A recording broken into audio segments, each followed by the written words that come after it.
हम सब अनुसूचित जाति के लोग अर्थात हरिजन, क्या बोलते हैं अपन सबको? तो रामायण में कहा है कि हरि व्यापक सर्वत्र समाना प्रेम से प्रकट होई में जाना, मतलब भगवान सभी में विराजमान है, किसी एक का नहीं है ईश्वर। वो यत्र तत्र सर्वत्र है, वो किसी एक का नहीं है। फिर जब हनुमान जी महाराज लंका में माता सीता का पता लगाने के लिए गए थे और हनुमान जी को देखने के बाद में सीता माता जब उनको देख के भावुक हो गई, आंखों से आंसू बहने लगे, तो कहने लगे कि हरिजन जानी प्रीति अति गाड़ी सजल नयन पुलकावली बाड़ी। मतलब हरि का जन, हनुमान जी को हरि का जन कहा। हरि का दूत मतलब रामदूत है ना। हनुमान चालीसा में ये दुआ कि रामदूत में मातु जान की सत्य शपथ करुणा निधान की। राम का दूत मतलब हरिजन। हम सब उस भगवान, उस परम पिता परमेश्वर उस हरि के जन है, उसके दूत है। जो लोग हमको छोटा समझता है वो उससे बड़ा नीच कोई भी नहीं है। जो लोग हमें छोटी जाति का समझता है उससे बड़ा कोई नीच नहीं है, कमी नहीं है। हम सब हिंदू है, सनातनी है। एक बात बताओ, भगवान राम के वनवास काल में कितने राजा थे उनके साथ? अरे राम रावण का युद्ध हुआ, कितने राजा थे उनके साथ? कोई भी नहीं, कोई भी नहीं था। कौन थे? हम लोग, हरिजन। हम लोग थे, हमारे बाप दादा थे, हमारे पूर्वज थे, अनुसूचित जाति के लोग, आदिवासी लोग। राम भगवान ने सारे राजाओं को अयोध्या में छोड़ दिया था और आए जब चित्रकूट में बसे तो वहां पर भी आदिवासियों के साथ रहे। और आदिवासियों ने बोला कि हम तुम्हें कोई धन दौलत दे नहीं सकते हैं, तो नाथ हमारी यही सेवकाई लिए नबासन बसन चुराई। मतलब हम आपको लूट पाट नहीं रहे, यही बहुत बड़ी बात है, इसलिए इसी को हमारी सेवा समझ लो। ये हमारे आदिवासी और दलित भाइयों की बात रही। उस भगवान राम का मंदिर 550 साल पहले बाबर ने तोड़ा कि नहीं तोड़ा? अयोध्या में 550 साल पहले तोड़ा। और उस राम मंदिर को बनने में बार बार अड़चने पैदा करी कांग्रेस ने। सुप्रीम कोर्ट में हलफनामा लगाया कि राम काल्पनिक है, उनका कोई अस्तित्व नहीं है। क्या भगवान का कोई अस्तित्व नहीं है? क्या राम का कोई अस्तित्व नहीं है? क्या कृष्ण का कोई अस्तित्व नहीं है? क्या बुद्ध और महावीर का कोई अस्तित्व नहीं है? अगर उनका अस्तित्व नहीं है तो आपका और हमारा भी कोई अस्तित्व नहीं है। 70 साल से रोड़े अटका रहे थे। 70 साल से भगवान राम एक तंबू में थे। काय में थे? तंबू में थे। और मंदिर बनाने में लटका रहे थे, झटका रहे थे, पटका रहे थे। मोदी जी आए, क्या करा? मोदी जी सीधे तंबू से मंदिर में ले आए। 10 साल यूपीए की कांग्रेस की गवर्नमेंट रही और राहुल बाबा कहते रहे कि आप लोग कहते हैं कि मंदिर वहीं बनाएंगे, तारीख नहीं बताएंगे। क्या बोलते थे कि आप बोलते हो कि मंदिर वहीं बनाएंगे, तारीख नहीं बताएंगे। तो अब वो समय आ गया है इन कांग्रेसियों को कहने का कि मंदिर वहीं बनाएंगे, 22 तारीख 2024 को उसका भूमि पूजन करेंगे। जय जय श्री राम। इस बार की दिवाली 3 दिवाली। कितनी दिवाली? 3 दिवाली। एक कल जो परंपरा और संस्कृति के अनुरूप हुई, भगवान राम वनवास काल 14 साल का वनवास वापस करके अपना वनवास काल काट के अयोध्या आए। अयोध्या में आए तो सबने खुशियां मनाई, हर्षोल्लास मनाया। उस खुशी में हम दिवाली मनाते, पूरे हिंदुस्तान में मनाते। और जो भी हमारे सनातन धर्म से, सनातन पद्धति से, सनातन परंपरा से जुड़ा हुआ है, सनातन संस्कृति से जुड़ा हुआ, वो विश्व में रहने वाला कहीं भी हिंदुस्तानी होगा वह दिवाली मनाएगा। मनाते हैं कि नहीं हम सब? मनाते हैं। ये भगवान राम के घर वापस आने पे दिवाली मनाई जाती है, जो कल मनाई गई। अब दूसरी दिवाली बनेगी 3 तारीख को, जब आप सब मधु वर्मा जी को आशीर्वाद देके सीधे विधानसभा में भेजेंगे। और तीसरी दिवाली 22 जनवरी 2024 को, जब अयोध्या में भगवान राम के मंदिर का निर्माण होगा। जय जय श्री राम। राम मंदिर बनना चाहिए था कि नहीं चाहिए था? जो रोड़े अटका रहे थे उनको सबक सिखाओगे कि नहीं सिखाओगे? हम सब हिंदुस्तानी हैं कि नहीं है? बाबा साहब अंबेडकर ने कहा कि हम सबसे पहले भारतीय हैं, सबसे अंत में भारतीय हैं। इस देश से बढ़ के हमारे लिए इस जीवन में कुछ भी नहीं है। और इस देश के लिए भारतीय जनता पार्टी ने कितने काम किए? राष्ट्रवाद की विचारधारा को मजबूत किया, देश की सीमाओं को मजबूत किया, देश के सैनिकों का मान और सम्मान बढ़ाया। ये बताओ, चंद्रमा पर चंद्रयान पहुंचा कि नहीं पहुंचा? क्यों भैया, 70 साल में नहीं पहुंच सकता था क्या? 70 साल की सरकारों के पास में पैसा नहीं था क्या? उनके पास सुविधाएं संसाधन नहीं थे क्या? उनमें क्षमता भी नहीं थी, उत्साह भी नहीं था, जुनून भी नहीं था, और तो बहुत बड़ी बात, लक्ष्य भी नहीं था, विजन भी नहीं था। क्योंकि वो लोग इस देश की तरक्की में सहायक नहीं है, वो देश को तोड़ने वाली आतंकवादी हमास जैसे संगठनों के साथ है। कैसे लोगों के साथ है? हमास जैसे संगठनों के साथ है। अब मैं आपको बता देना चाहता हूं कि हमास संगठन आप लोगों के लिए नया होगा। इजराइल का युद्ध हो रहा है, इजराइल और फिलिस्तीन का युद्ध हो रहा है, और वह युद्ध गाजा पट्टी का हो रहा है। वो युद्ध कौन सा है? जैसा हमारा और पाकिस्तान का युद्ध है। काय का? कश्मीर का। ये बताओ, कश्मीर हमारा है कि नहीं है? है ना हमारा? सब हाथ ऊंचा करके बताओ, कश्मीर हमारा है कि नहीं है? बोलो भारत माता की जय। अब कश्मीर हमारा है तो धारा 370 हटना चाहिए कि नहीं? हटाई ना। अब जब धारा 370 हटाई तो राहुल गांधी जी ने जाके बोला संसद में कि आप धारा 370 मत हटाओ, नहीं तो यहाँ खून की नदियां बहेगी। क्या बोला? कि यहाँ खून की नदियां बहेगी। धारा 370 बहुत ही आसानी से मोदी जी ने हटा दी, और बोला एक कंकर भी फेंका क्या किसी ने? एक कंकर की आवाज भी आई क्या? खून की नदी तो बहुत दूर की बात है। किसी की औकात नहीं है कि अब भारत देश में आके बम पटाखे फोड़ ले।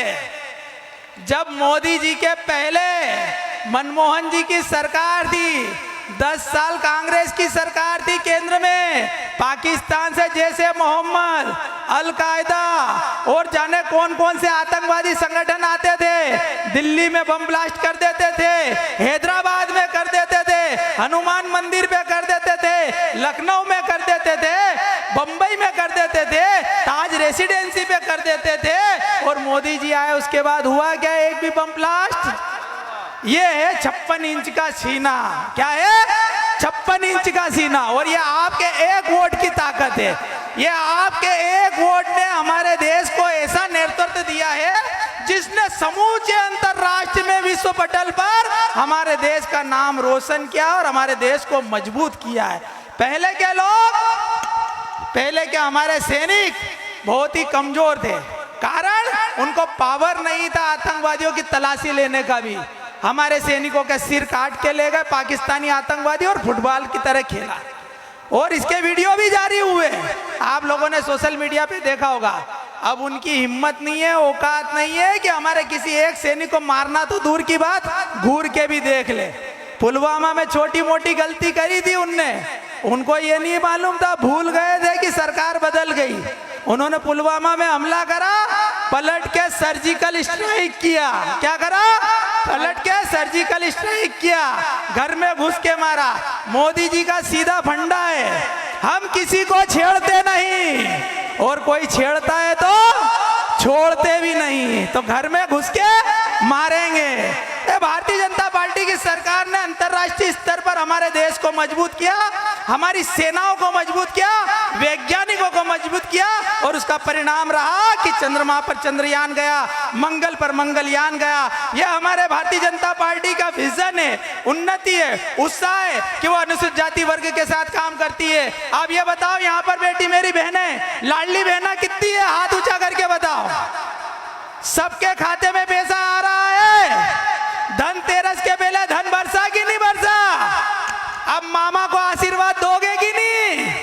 देखो, एक होती है माँ, सिंगल माँ जो अपने बच्चों की चिंता करती है, और एक होता है माँ, उसको दो माँ का प्यार देना पड़ता है। तो ये 2 माओं का प्यार दे रहे हैं शिवराज मामा आपको।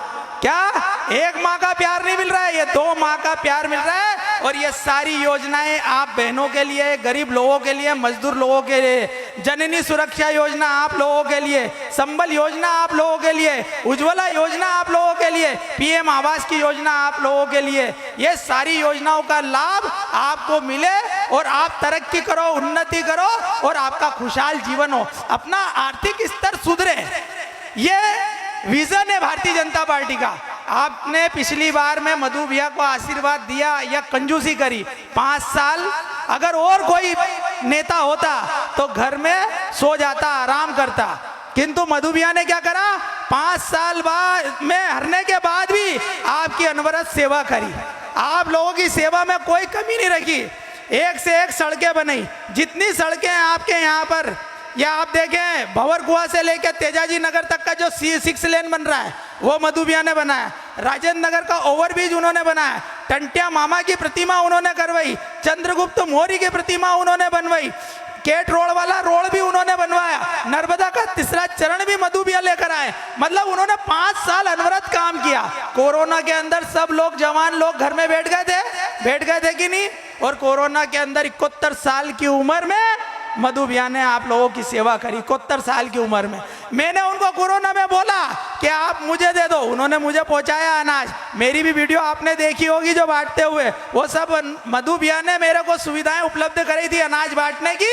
वो जो अनाज में बांटता था, जो हमारे अनुसूचित जाति के लोग, कमजोर लोग, गरीब लोग और सर्व समाज के गरीब कमजोर लोगों को हमने अगर सेवाएं दी तो वो मधु भैया के कारण दी। मधु भैया ने उस समय इतनी सेवाएं दी, इतनी मदद करी। और फिर उसके बाद में मैंने बोला मधु भैया 71 साल की उम्र है, कोरोना आपको हो जाएगा, आप बीमार हो जाओगे, इस उम्र में आप अपने आप को थोड़ा कंट्रोल करो, घर में रहो। तो मधु भैया कहते हैं कि बड़े भाग मानुष तन पावा, सुर दुर्लभ मुनि ग्रंथन गावा। बड़े भाग्य से मनोज इस मनुष्य का शरीर मिला है और ये राऊ की जनता मेरा परिवार है। यदि इसको छोड़ के अगर मैं घर में सो गया तो मैं ऊपर वाले को मुंह नहीं दिखा पाऊंगा। क्या बोले? मैं ऊपर वाले को मुंह नहीं दिखा पाऊंगा। इसलिए मैं अंतिम सांस तक इस जनता की सेवा करूंगा। ये मेरा परिवार है, भले ही मेरे को कोरोना हो जाए, होता है कल, होता है आज, हो जाए, बाकी मैं मेरे पब्लिक के बीच में, मेरी जनता के बीच में, मेरे परिवार के बीच में रहूंगा। वो मधु भैया हैं जिन्होंने अपने जान की परवाह नहीं करी और आप लोगों की सेवा में दिन रात कोरोना के समय लगे रहे कि नहीं? तो एक बार जोरदार ताली मधु भैया के लिए बजा दो। बोलो भारत माता की। अब सुनो एक और बस आखिरी बात, उसके बाद में मैं अपनी बातों को विराम दूंगा। मुझे मालूम है आप सबको भूख लग रही है। तो कौरव और पांडव को जानते हो? अरे हाथ ऊंचा करो। अरे यार सब तो जानते हैं। तो कांग्रेस का अध्यक्ष अभी मल्लिकार्जुन खड़गे आए थे, उन्होंने बोला कि मेरी 5 पांडवों से लड़ाई है, मतलब भाजपा के 5 पांडवों से लड़ाई है। तो उन्होंने स्वयं ने स्वीकार कर लिया कि भारतीय जनता पार्टी पांडवों की पार्टी है और कांग्रेस की पार्टी कौरवों की पार्टी है। कौरव अर्थात दुशासन, कौरव अर्थात शकुनी मामा, कौरव अर्थात दुर्योधन, दुर्योधन, शकुनी मामा और दुशासन। ये कौन है? दुशासन जिन्होंने द्रौपदी माता का चीरहरण किया। और शकुनी मामा कौन? जुआरी में छल से, कपट से अपने परिवार के लोगों को बर्बाद किया। दुर्योधन कौन? अपने भाई की जमीन हथियाना चाहता है, जायदाद हथियाना चाहता है। ऐसी टीम के लोग हैं ये कौरवों। अब ये बताओ, कौरव, कोरोना और कांग्रेस तीनों की राशि एक है कि नहीं है? तो भगवान कृष्ण ने हजारों साल पहले कौरवों का नाश किया, वंशवाद पूरा खत्म कर दिया ये पापियों का। फिर उसके बाद में क्योंकि मानवता के खिलाफ थे, फिर कोरोना आया। फिर कोरोना को किसने खत्म किया? आप सब ने मिलकर, आप सबकी इम्यूनिटी ने, आप सबकी एकात्म क्षमता ने, आप सबकी एकाग्रता ने कोरोना को खत्म किया। अब आ गई वापस कांग्रेस झूठ का जाल, भ्रम का जाल, फरेब का जाल बिछाने। क्या करोगे आप सब? जैसा कोरोना के साथ किया है, जैसा कौरवों के साथ हुआ है, वैसा कांग्रेस के साथ करना है आपको। और उनके झूठ के भ्रम जाल में नहीं आना है। झूठी झूठी लुभावनी बातें कह रहे हैं वो, और मामा जी जो कहते हैं वो करते हैं। उन्होंने लाडली बहना को बोला कि 1250 नहीं 3000 दूंगा, तो 1250 भी आए, और एक जनवरी से यही 1250 1500 होंगे और वही 1500 मार्च से 3000 रुपए में हो जाएंगे और अनवरत ये आपको हर माह मिलते रहेंगे। जोरदार तालियां बजाएं। इसके साथ ही 1,39,000 रुपए जो मजदूर बहनें कवेलू में, कच्चे मकान में, घास फूस में, लकड़ी के मकान में रहती है, उनको आवास योजना के तहत 1,39,000 रुपया दिया जाएगा मकान बनाने के लिए। प्रधानमंत्री मोदी जी का संकल्प है कि अप्रैल 2024 से पहले किसी भी गरीब को कच्चे मकान में नहीं रहने दूंगा। ये मोदी जी का संकल्प है।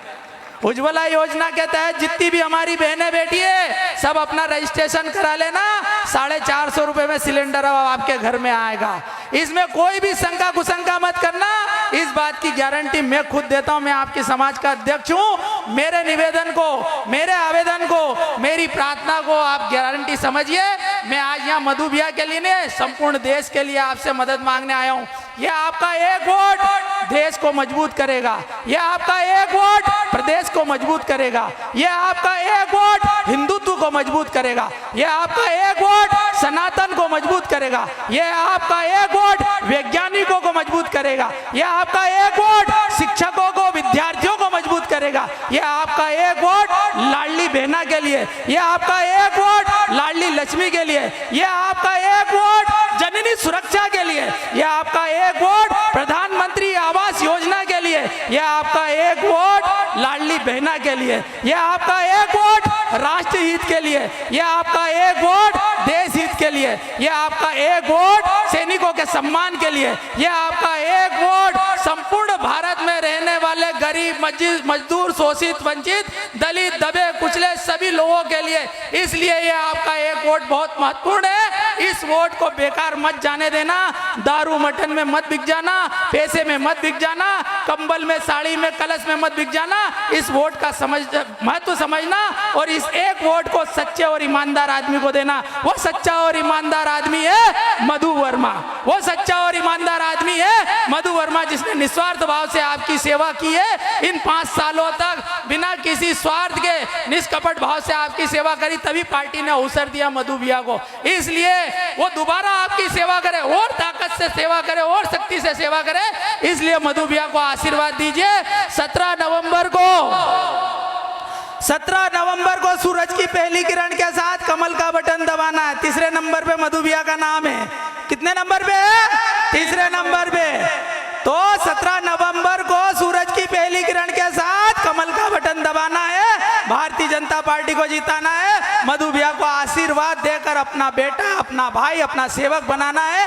यही प्रार्थना, यही निवेदन आपसे करने आया था। और एक बार फिर सुन लीजिए, बीते 7 सालों में मैंने भले समाज का अध्यक्ष रहते हुए संपूर्ण अनुसूचित जाति, संपूर्ण जनजाति, संपूर्ण दलित, वंचित, शोषित, मजदूर और गरीब की सेवा निस्वार्थ भाव से की है, निष्कपट भाव से की है। तो मेरा यही प्रार्थना है, यही निवेदन है कि आशीर्वाद के रूप में आप मधु भैया को जिता देना और भारतीय जनता पार्टी की सरकार बना देना।